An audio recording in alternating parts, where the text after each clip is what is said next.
మీరు ఇదే చెప్తున్నాను ఇంకొకసారి. సామాజిక మాధ్యమాల్లో కానీ విదేశాల్లో కూర్చొని వాగే వాళ్ళతో సహా ఇక్కడ కూర్చొని భవిష్యత్తులో మేము వస్తాం, వచ్చి మేమేం చేస్తామంటే వచ్చినప్పుడే మీరేం పీకలేదు, ఏం మాట్లాడతారు ఇప్పుడు? వచ్చినప్పుడే మీరు ఏం పీకలా అంటే ఏమనుకుంటారు? మీరు కూర్చోబెట్టి మీరు బెదిరింపులు చేస్తే భయపడతాం అనుకుంటున్నారా? దానికి మేము ఒక్కడు చిన్నప్పటి నుంచి కూర్చొని అమరజీవిని గుండెల్లో పెట్టుకున్నాడంటే వాడికి ఎంత పిచ్చి ఉంటుంది?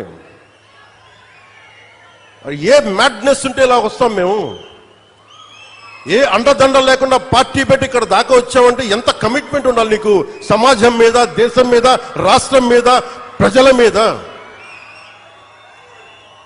పద్ధతులు మార్చుకోండి.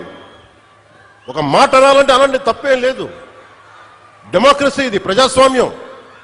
ఖచ్చితంగా అనండి. అనటానికి కొన్ని గీతలు ఉంటాయి. గీతలను దాటి మాట్లాడితే